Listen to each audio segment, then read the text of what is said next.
eles não pertenciam àquele mundo. Aqui na terra, eles estavam apenas transitando. Seria um período apenas. O lugar deles mesmo não era ali.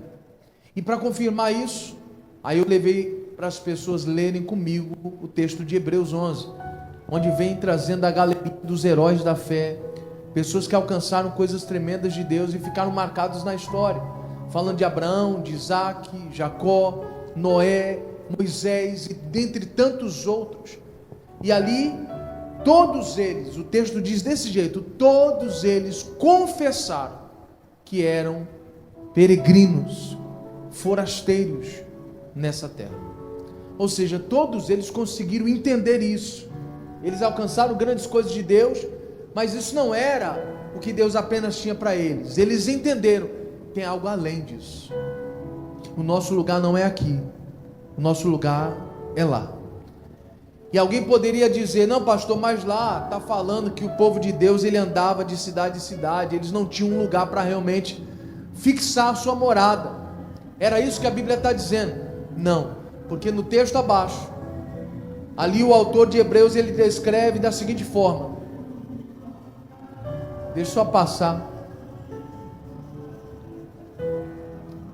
ali o texto de Hebreus, um pouquinho mais abaixo, vai descrevendo que eles esperavam uma pátria muito melhor, mais elevada, a pátria celestial, apontando não para uma terra, de uma terra para outra, não falando da terra de origem, ou seja, quando alguém diz, não, eu sou coterrâneo de tal terra, não tem esse dizer?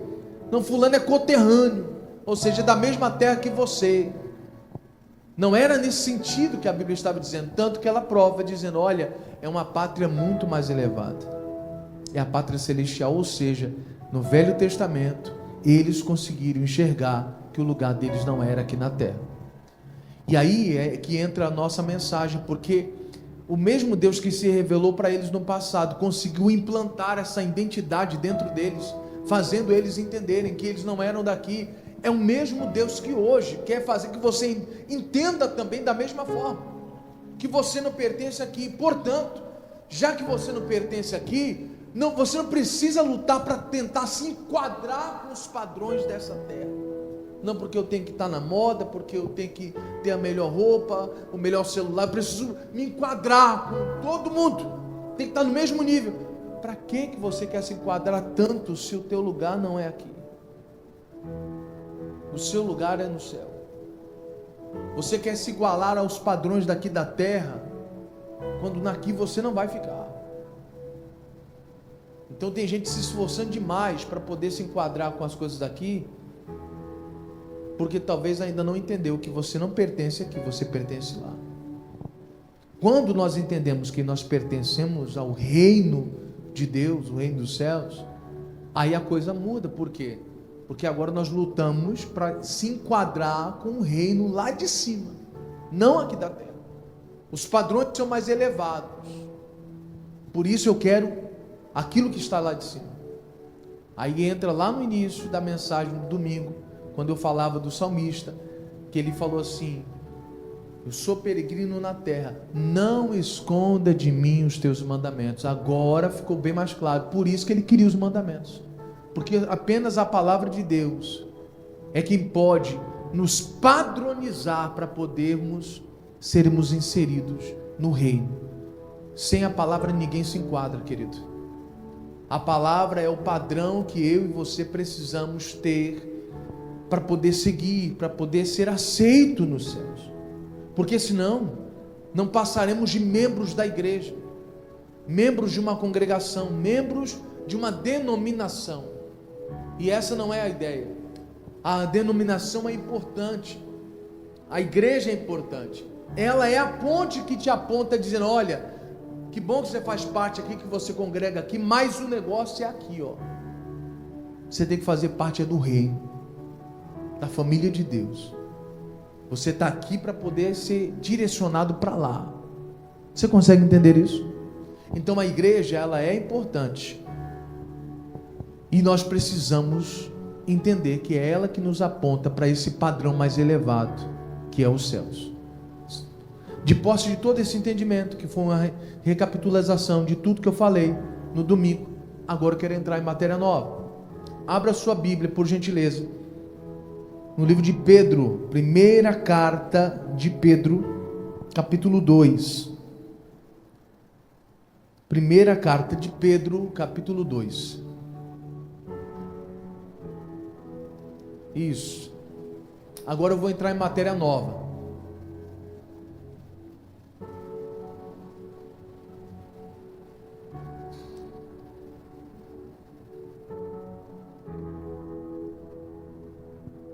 Primeira carta de Pedro, capítulo 2.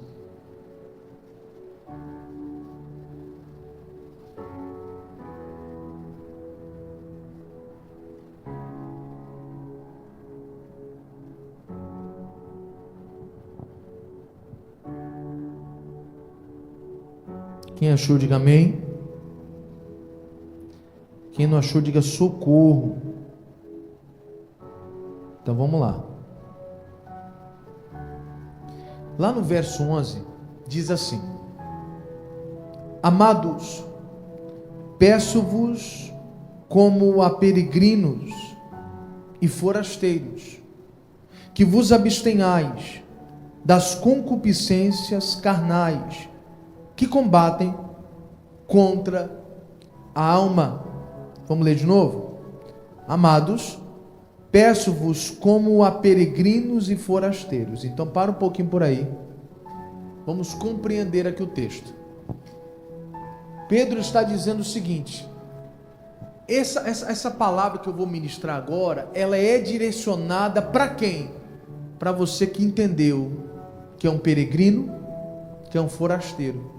Ou seja, para você que entendeu que não é daqui. Você não pertence a essa terra. Então essa palavra é direcionada para você que já cresceu, já entendeu, isso está claro para você. Então essa palavra é para você. Então ele está falando, eu estou dizendo isso a vocês que já entenderam isso. E qual é a direção, qual é o conselho de Pedro para essas pessoas que entenderam? Eu não sou daqui. Eu quero pertencer ao reino dos céus e é para lá que eu vou.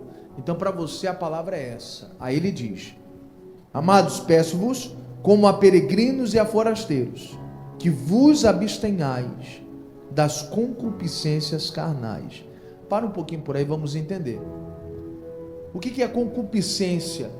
A palavra concupiscência significa desejo desenfreado, algo descontrolado na carne.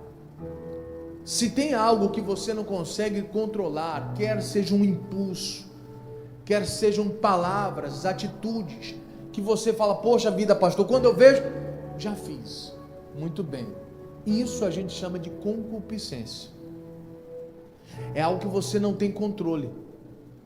E Pedro fala assim, você precisa se abster disso, porque senão isso vai atrapalhar para que você entre lá. Isso vai combater contra a sua alma. Aí você vai lembrar do que Pedro, o que o apóstolo Paulo disse, que o Espírito ele milita contra a carne. Existe uma luta aqui dentro. O nosso Espírito quer as coisas de Deus, mas a nossa carne, ela não quer. A nossa carne não quer orar, não quer ler a Bíblia, não quer estar na igreja. Sempre tem uma desculpa na nossa carne, dizer, não, mas hoje eu estou cansado, não, mas amanhã eu vou e tudo mais. Isso tudo são concessões, ou seja, acordos que a gente vai fazendo, para quando a gente perceber, a gente já está distante demais. Então a carne nunca desejou as coisas de Deus. A carne, ela precisa ser disciplinada. Rapaz, eu não estou a fim de orar. Agora que eu vou orar. Rapaz, hoje eu não vou para a igreja não. Pois agora que eu vou. Eu estou disciplinando a minha carne. Na carta aos Coríntios, Paulo descreve da seguinte forma: eu reduzo o meu corpo à servidão. Eu subjugo a minha carne, para que pregando para os outros eu não seja condenado. Ou seja, com a carne dele mesmo, ele subjugava. Quando a carne não queria fazer, ele falou, agora que eu faço. Mas vai prevalecer a vontade de Deus acima de tudo. Então Paulo não dava sossego para a sua carne. Quando ele percebia que ele estava muito irritado, alguma coisa, jejuava, buscava Deus. Não, rapaz, eu estou meio sem paciência. Rapaz, vou passar um período de oração aqui. Eu nunca me esqueci, eu tive um pastor, e eu lembro que naquela ocasião ele estava meio estressado com algumas situações, e de repente ele olhou para mim, para os irmãos que estavam ali do lado, os obreiros, e ele falou assim: sabe o que acontece? Eu estou precisando orar, eu estou muito estressado, preciso falar com Deus. Irmão, ele saiu dali de perto da gente, subiu para o altar e ficou, orou, buscava, chorou diante de Deus. Quando desceu do altar, irmão, desceu outro homem, nem imaginava que o homem estava tão estressado, uma paz, irmão, uma tranquilidade, uma paciência. E naquele dia eu aprendi uma lição, falei: meu Deus, então quando eu estiver assim, eu preciso orar. Mas tem gente que está desse jeito, aí dá coice em todo mundo, maltrata todo mundo, até o coitado do cachorro sofre, todo mundo sofre, e a pessoa não vai orar, parece que não sossega enquanto não fere todo mundo. E Pedro está dizendo para nós: olha, se você entendeu que é forasteiro, que é peregrino, que você não faz parte mais desta terra, então entenda, você tem que se abster desse descontrole, porque isso vai lutar contra a sua alma, contra o seu espírito, isso vai acabar com você, isso vai impedir o trabalhar de Deus na sua vida, para te preparar para você estar nessa pátria celestial, nesse reino que nos está proposto. Você consegue entender até aqui, sim ou não? Só que aí Pedro continua avançando e explica algo mais profundo ainda. Vamos ler o verso 11 e o 12 para fazer mais sentido. Amados, peço-vos como a peregrinos, ou seja, estou pedindo como se fosse para pessoas que são peregrinas, que entenderam isso, e forasteiros, que vos abstenhais das concupiscências carnais, que combatem contra a alma, ou seja, você vai alimentar o próprio inimigo contra você, se você não se abster disso. Verso 12, tendo o vosso viver honesto entre os gentios, para que, naquilo em que falam mal de vós, como de malfeitores, glorifiquem a Deus no dia da visitação, pelas boas obras que em vós observem. Vamos ler de novo o verso 12. Tendo o vosso viver honesto entre os gentios, para que naquilo que falam mal de vós, como de malfeitores, glorifiquem a Deus no dia da visitação, pelas boas obras que em vós observem. Então, o que é isso? O que Pedro está querendo dizer é o seguinte: olha, primeiro ponto, primeiro conselho que eu dou para você que é forasteiro, para você que é peregrino, para você que entendeu que pertence ao céu, primeiro conselho que eu lhe dou: se abstenha do domínio da carne. Não deixe a tua carne te dominar, não deixe. Tem hora que é um pensamento, tem hora que é um desejo, é uma vontade, não deixe isso lhe dominar. A palavra que eu tenho para você é a palavra que Deus disse para Caim, quando Caim ofereceu a oferta e não foi aceita. Caim estava possesso de raiva, porque a oferta do seu irmão foi aceita. Deus aceitou. Só que Deus chama Caim e fala: ei, se tu tivesse feito a coisa do jeito que eu pedi, eu não teria aceito a sua oferta. Por que você está com essa cara assim? Era só ter me obedecido, era simples assim. Mas o pecado jaz à porta, e está sobre você o desejo, se vai cumprir isso ou não, você que decide.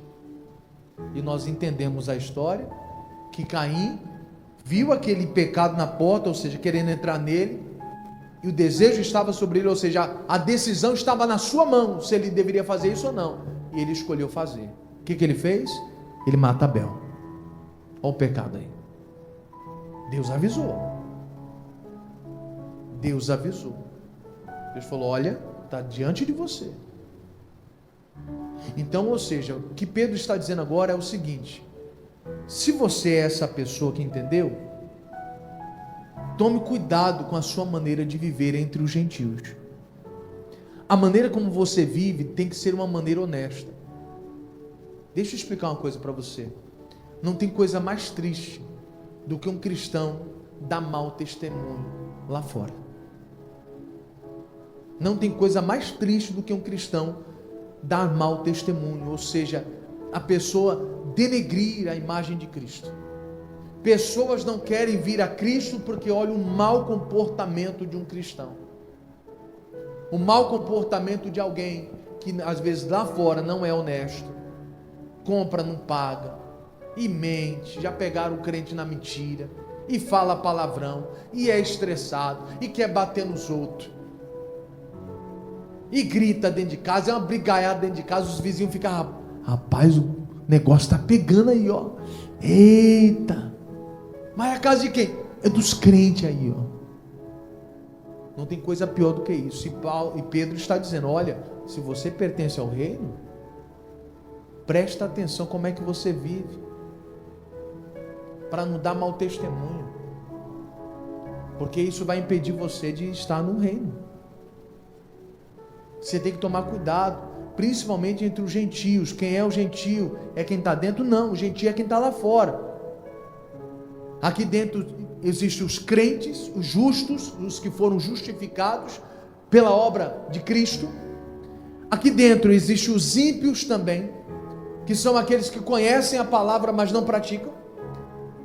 E lá fora estão os gentios, aqueles que não conhecem a graça redentora de Cristo. Então Pedro está dizendo que vocês têm que tomar cuidado com os de lá de fora.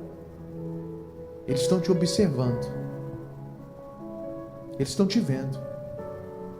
Aí está lá você tirando uma foto sensual, e o pessoal, mas peraí, não é crente essa aqui? Não é de Deus isso aqui? Com a barriguinha de fora, não é de Deus isso aqui?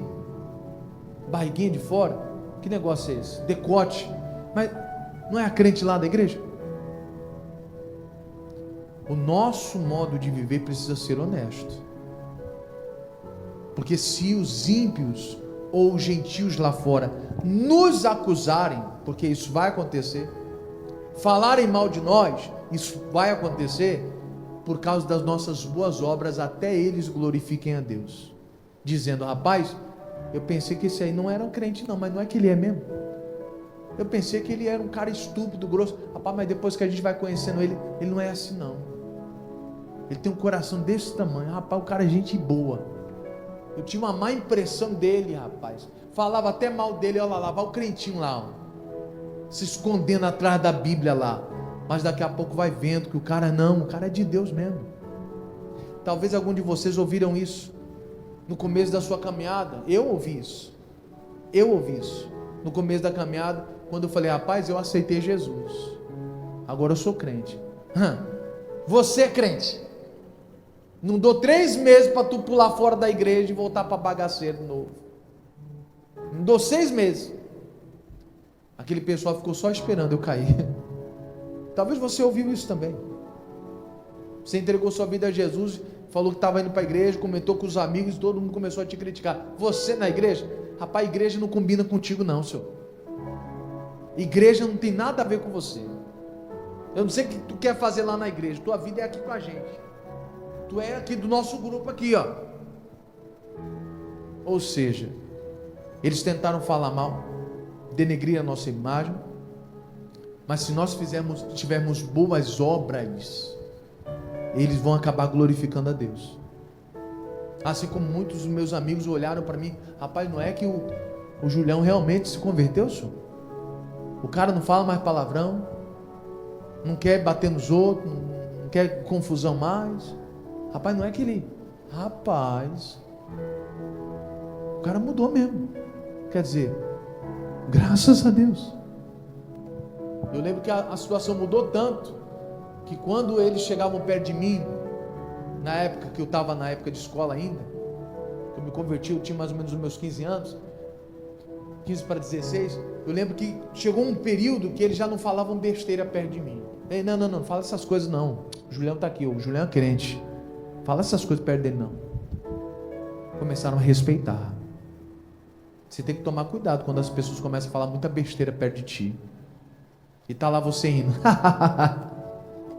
Engraçado isso aí, está lá você rindo, você está no meio, e às vezes estão zombando até da fé, e está lá você concordando, escarnecendo junto. A gente tem que tomar cuidado. Deixa eu explicar mais uma coisa, pode falar? Toma cuidado quando a fofoca só chega para você.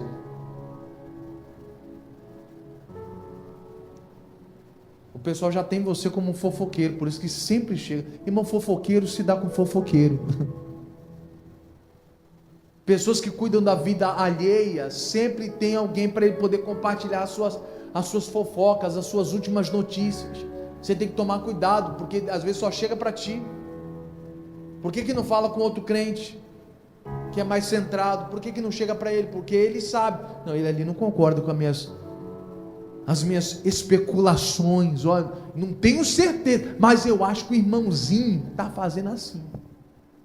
Não tenho certeza, me falaram que o fulano está traindo a esposa, não sei.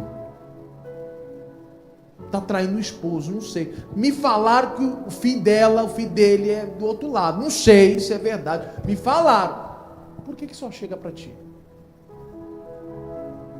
Você consegue entender? A gente tem que começar a se ver, meu Deus. O que está acontecendo? Tem um ditado lá fora que diz mais ou menos assim: me diga com quem tu andas e eu direi quem tu és. A Bíblia vem dizer assim: andarão duas pessoas juntas se não tiverem pleno acordo? Quer dizer, por que essas fofocas só chegam para mim? Se eu não tiver de acordo, essas coisas não chegam para mim. É simples assim. Se está chegando, é porque de alguma forma eu estou concordando com aquilo. Eu estou sendo conivente com isso. Então a gente tem que tomar um cuidado muito grande, porque isso também é mau testemunho. E Pedro está falando justamente isso. Tome cuidado. Se você é um cidadão do céu, então toma cuidado com essas coisas. Olha como você se porta lá fora. Vê lá o que tu vai dizer. Veja bem como é que você vai se comportar. Lá fora ninguém tem palavra, mas você tem que ter. Quem é mais antigo sabe. Nós conhecemos um homem, uma mulher pela sua palavra. Não era assim? Os mais antigos sabem. A gente conhece uma pessoa pela palavra dela. Era assim que a gente conhecia. E a gente tem perdido esses valores. Porque hoje a gente fala uma coisa, amanhã a gente já está falando outra.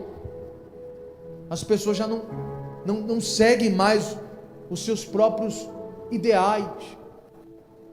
Estão perdendo valores éticos, morais. Estão perdendo. E tudo por quê? Porque talvez a pessoa não está fazendo parte do reino. E Pedro está avisando: cuidado com a sua carne, cuidado com esse desfreio que você muitas vezes acaba tendo, esse descontrole que você tem, esses impulsos que você tem, fala um monte, não pensa direito, depois machuca as pessoas, depois, não, desculpa, tá, pode pedir desculpa, mas eu sempre digo que palavra lançada é que nem pedra jogada, onde tiver que pegar, pegou.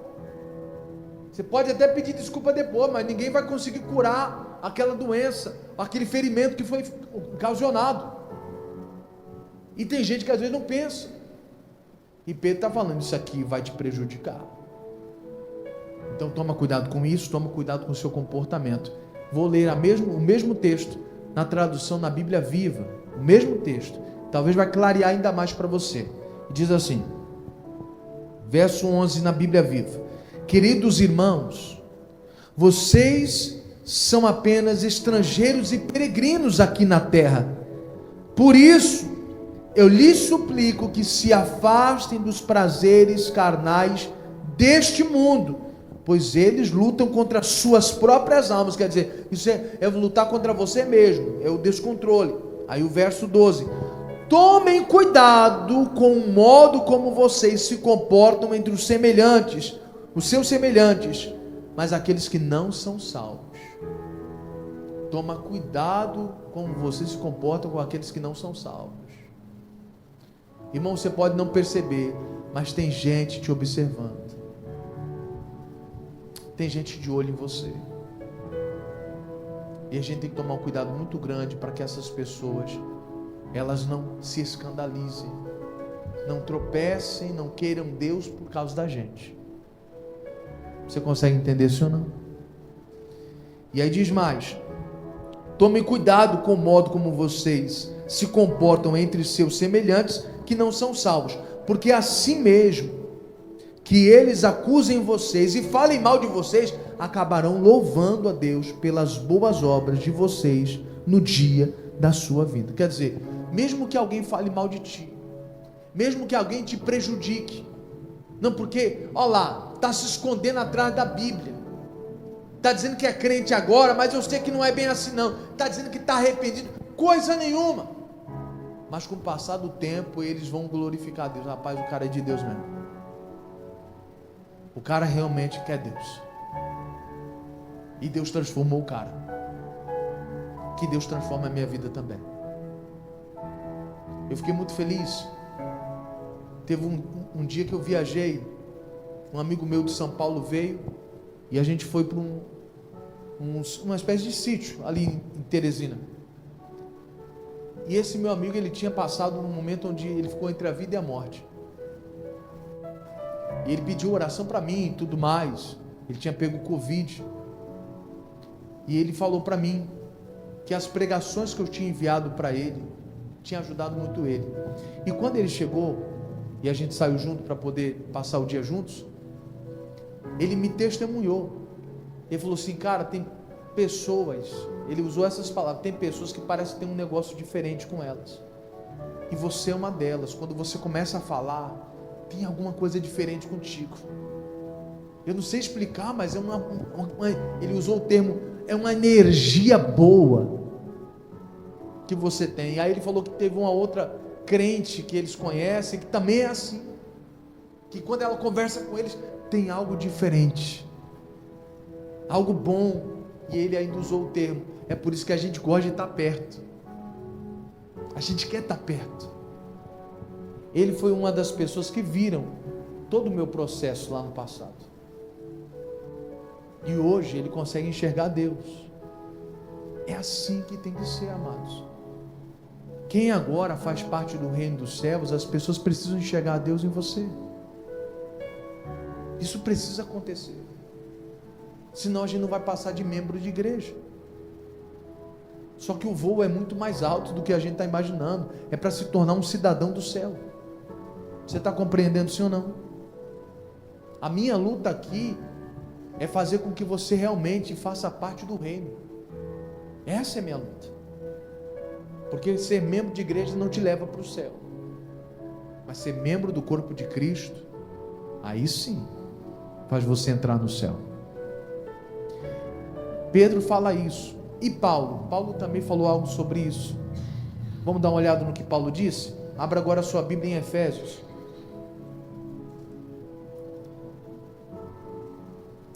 Efésios capítulo 2 também.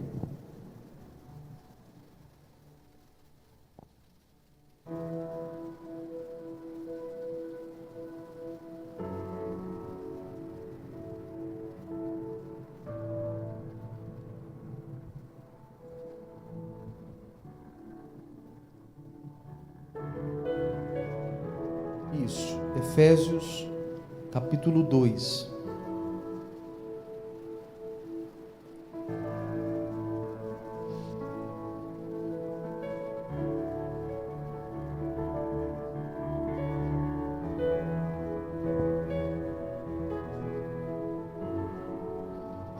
Todos acharam?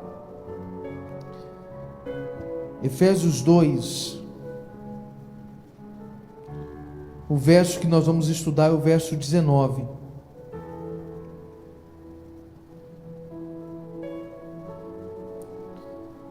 E diz assim, 2,19: assim que já não sois estrangeiros nem forasteiros, mas concidadãos dos santos e da família de quem, pessoal?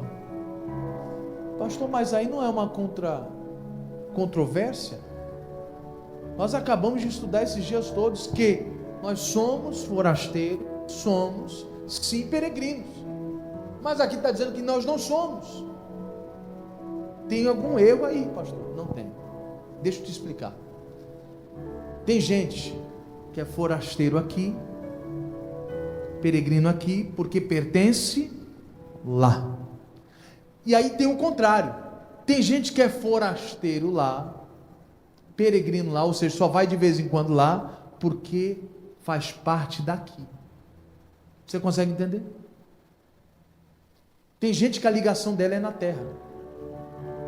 A vida dela toda é pensando no mundo, nas coisas do mundo. Ela é conectada ao mundo e mais nada. De vez em quando ela aparece lá fazendo uma oração. Deus, eu vim aqui pedir uma oração aqui. Deus, o negócio está pegando aqui. Deus, me ajuda aí. Aí Deus falou, você por aqui, quanto tempo? Faz tempo que eu não lhe vejo, você sempre só está lá na terra, quase não liga para mim, não quer saber das minhas coisas, não quer saber da minha palavra. Difícil ver você orando, mas o que te traz aqui? Você fala, pois é, rapaz, eu estou precisando aqui de um favor do Senhor. Tem gente que é forasteiro lá, quase não vive lá, aparece lá de vez em quando, porque a ligação dele é na terra. Você consegue entender?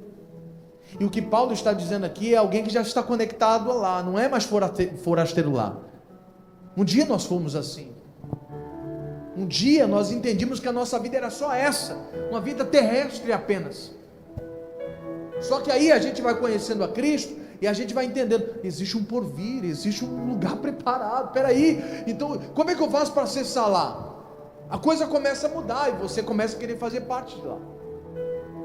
Então você acaba não sendo mais forasteiro lá no céu. Agora você é alguém que faz parte da família do céu. Olha o que está escrito na Bíblia Viva, a mesma passagem. Veja aí, vou ler aqui para vocês, aliás. Diz assim: agora vocês já não são mais estranhos a Deus, nem forasteiros. O que vocês são? Mas sim membros da própria família de Deus e cidadãos que pertencem ao povo dele. Meu Deus do céu. Quer dizer, você não é mais alguém estranho, alguém que aparece lá de vez em quando, só quando precisa. Não, agora você faz parte da família de Deus. Você é povo dele agora.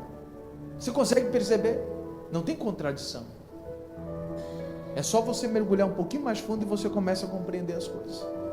Paulo agora está falando a pessoas que já fazem parte do reino. Essa mensagem é para alguém que já está fazendo parte do reino. É família de Deus agora. É essa a nossa visão. Esse é o nosso objetivo. Eu entrei numa igreja, eu congrego sim numa igreja, num ministério que me conduz a fazer parte do povo de Deus. Você consegue entender isso ou não? E olha só o que Paulo vai descrever para essa pessoa que já não é mais estranha para Deus. Não é alguém que vem de vez em quando, não. É alguém que faz parte da família de Deus.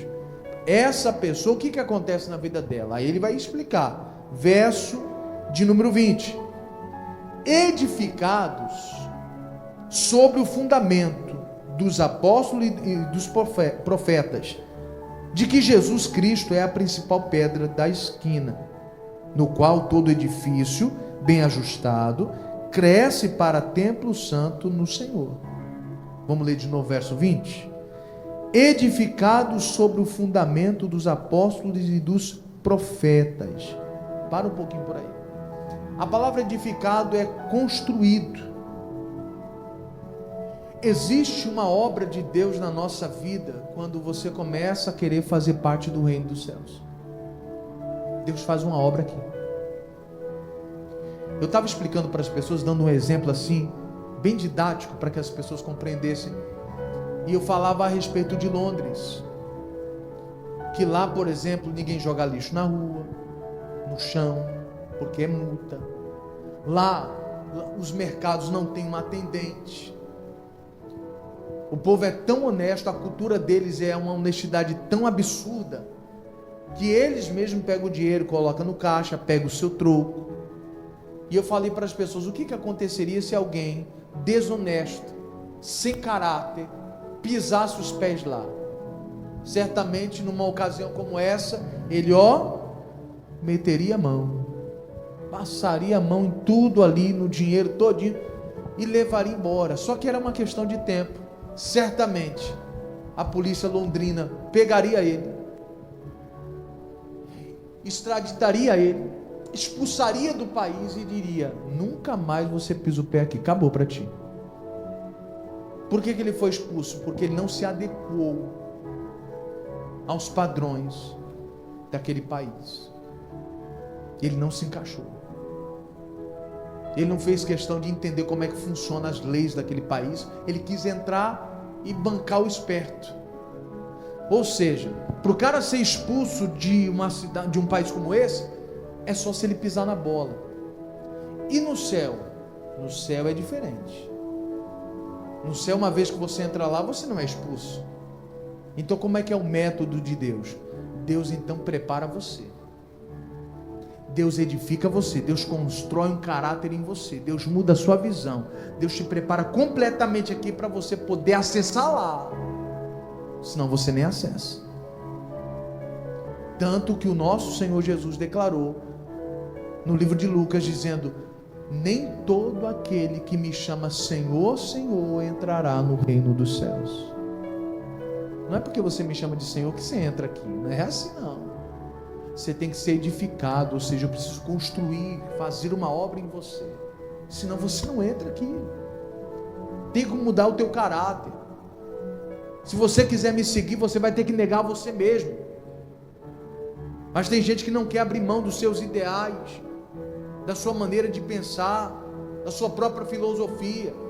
Não, porque eu penso assim, pastor, e acabou. Pois é, se você quiser entrar lá, Deus vai ter que edificar você, vai ter que construir, fazer uma obra em você. Em alguns casos é uma reforma, em outros casos vai ter que demolir tudo para refazer de novo, porque o negócio está feito, está tão feio que não dá para aproveitar nada. Pô, pastor, como é que vai ser? Não, vai ter que demolir tudo aí. Não presta nada daí.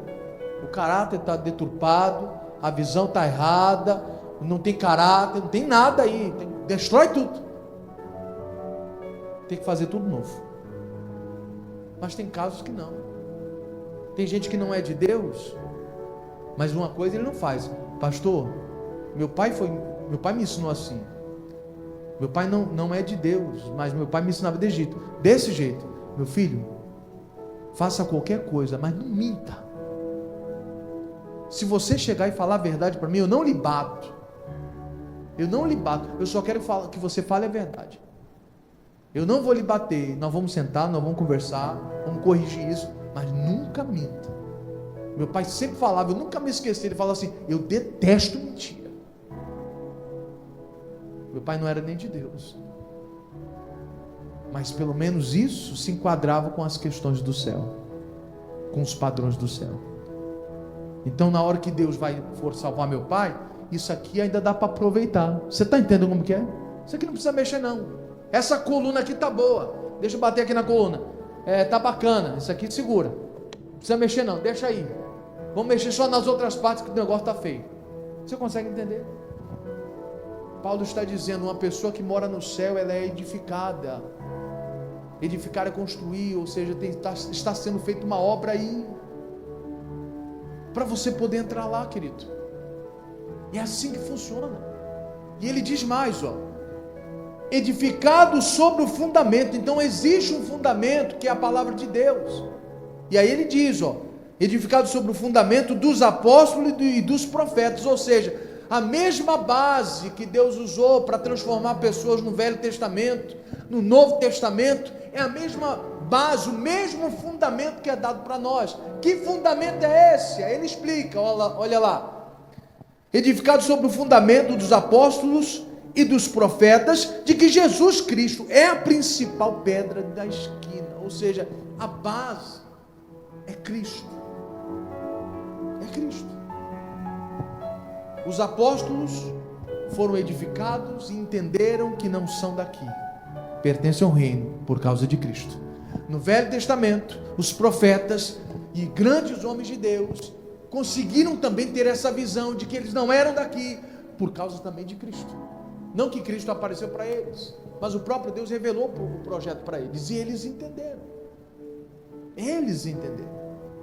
E hoje o mesmo processo é utilizado para nós, a mesma base é utilizada para nós. O fundamento ainda é Cristo. Ele é a pedra angular, a pedra de esquina. Quando fala pedra, é como se fosse o alicerce. Lá em São Paulo, a gente chama de sapata. Ou seja, aqui você chama de baldrame, não é assim?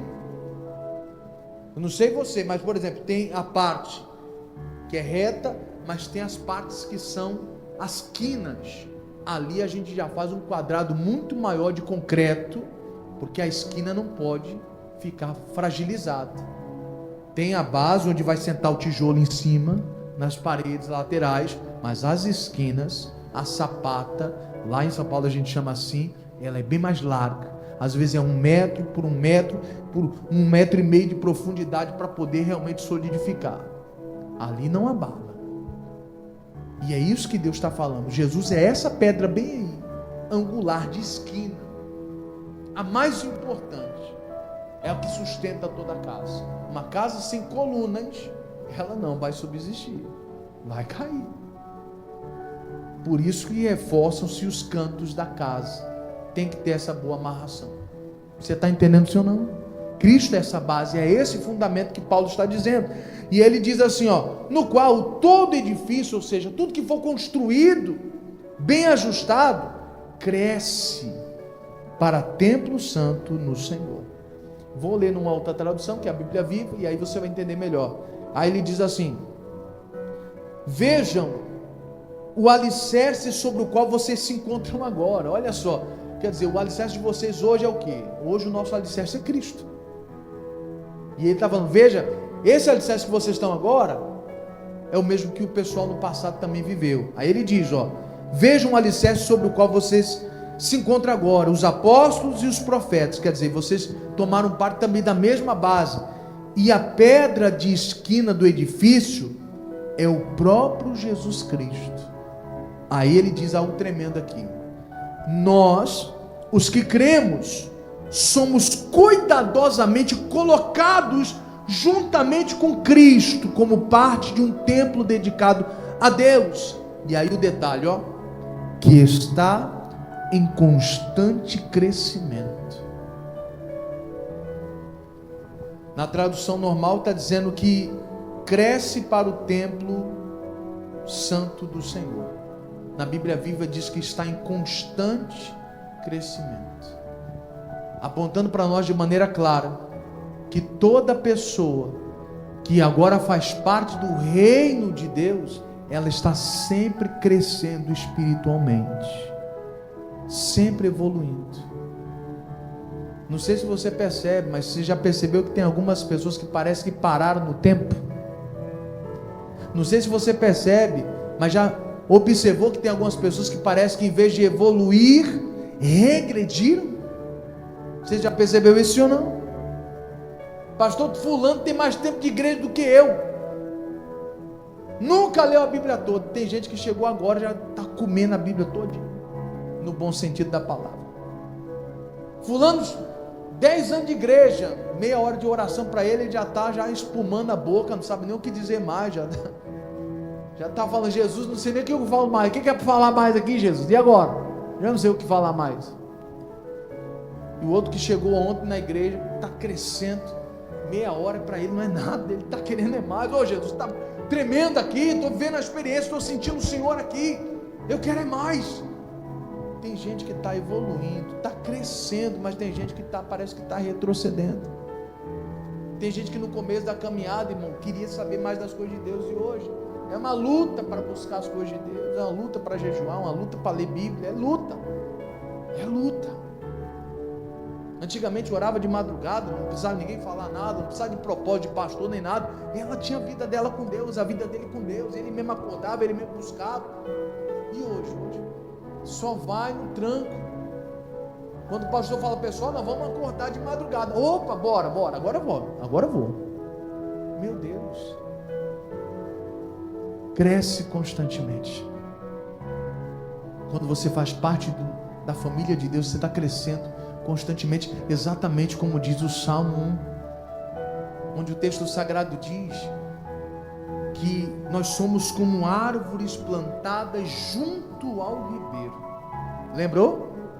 Junto ao ribeiro, cujas folhas não caem, e os nossos frutos são constantes em tempo e em fora de tempo. E tudo que a gente faz prospera.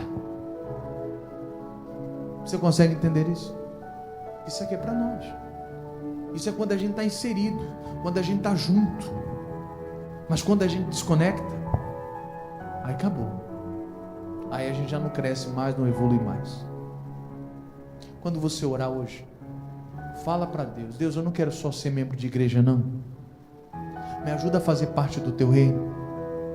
Vou fazer que nem o salmista declarou: sou peregrino aqui na terra, não esconda de mim os teus mandamentos. Ou seja, eu quero entender as palavras de Deus para me poder me enquadrar, para poder fazer parte desse reino.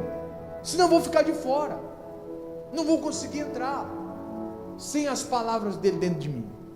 Você consegue entender isso ou não? Hoje é dia de você pedir para ele: eu não quero fazer parte apenas de uma denominação, eu quero fazer parte do reino.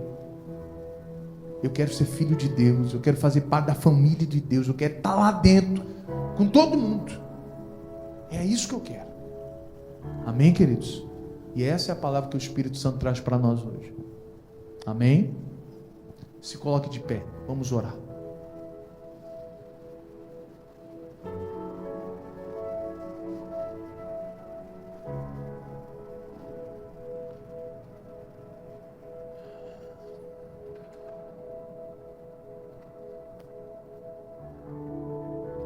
Nós vamos orar agora. Vamos fazer 3 orações. A primeira delas é com base em tudo que a gente ouviu aqui, tudo que a gente aprendeu aqui. Essa é a primeira oração, onde você vai pedir para Deus: Deus, eu não quero fazer parte apenas da igreja, de uma denominação. Eu quero fazer parte do reino. Eu reconheço que a minha igreja é essa base que me aponta e me insere no reino. A igreja é essa porta que te insere no reino. A igreja é importante. Você vai pedir isso para Deus: eu quero fazer parte desse reino. A segunda oração agora já é intercedendo pela nossa casa, guerreando pela nossa família. Portanto, você está com o seu papel aí, com o nome dos seus familiares. Por gentileza, pega na mão aí que nós vamos guerrear já já.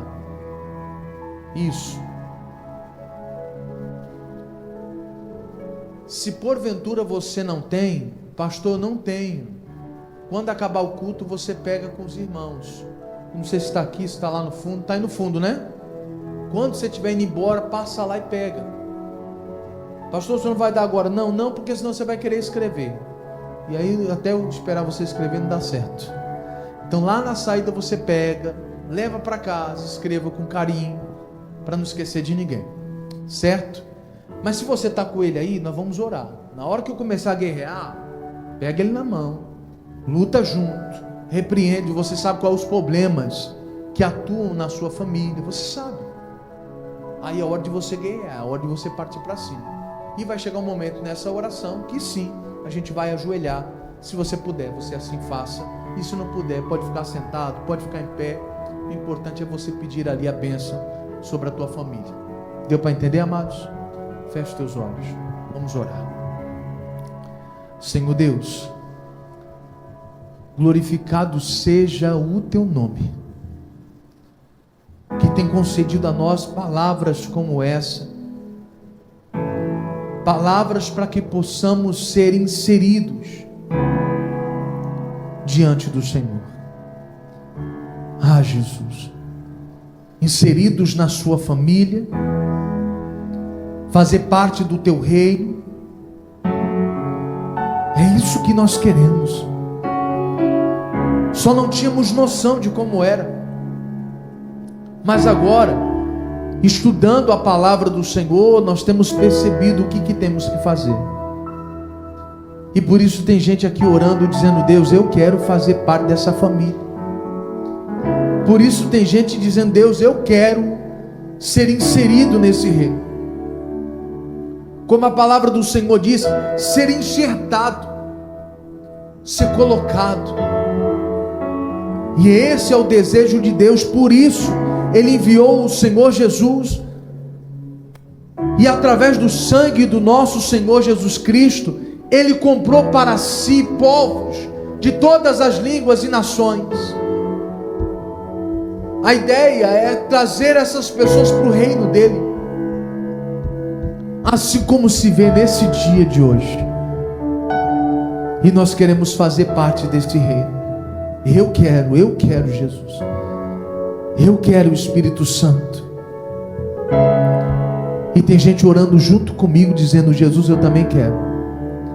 E se para isso eu preciso me abster da concupiscência carnal, ou seja, do descontrole da minha carne, se eu preciso disciplinar a minha carne para poder acessar esse céu, para poder fazer parte, então é isso que eu vou fazer.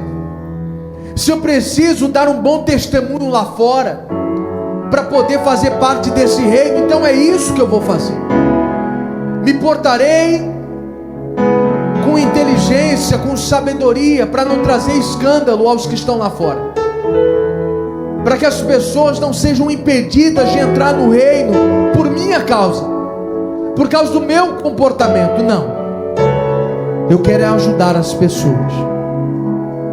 E toda pessoa que faz parte do reino tem essa preocupação de não escandalizar alguém, de não denegrir alguém, de não prejudicar alguém. Toda pessoa que faz parte do reino não quer ser pedra de tropeço, pelo contrário, quer ser bênção na vida das pessoas. E nós queremos ser bênção na nossa família. Não queremos aqueles que ficam falando mal, reclamando sempre da família. Nós queremos ser aqueles que vão estar com os joelhos dobrados, clamando aos céus, porque a única pessoa que pode mudar essa situação é o próprio Deus. E se Deus precisa das nossas orações para que uma obra seja feita, então que Deus nos use. Cada vez que dobrarmos os nossos joelhos e clamarmos, pedindo a Ele, ao Todo-Poderoso, misericórdia, que o Senhor nos atenda, que o Senhor nos escute. Ah, Espírito Santo, vem sobre essas pessoas agora. Se aqueles que fazem parte do reino são edificados, a palavra edificado é construído, então construa um caráter novo em nós, construa uma nova visão nos nossos corações. Se é necessário uma obra, então que faça essa obra. Se aquilo que está plantado dentro de nós não presta, meu Deus, nos quebre e nos faça de novo. Mas queremos que essa obra aconteça, porque não queremos ficar de fora, queremos estar dentro do teu reino, em nome de Jesus, Pai.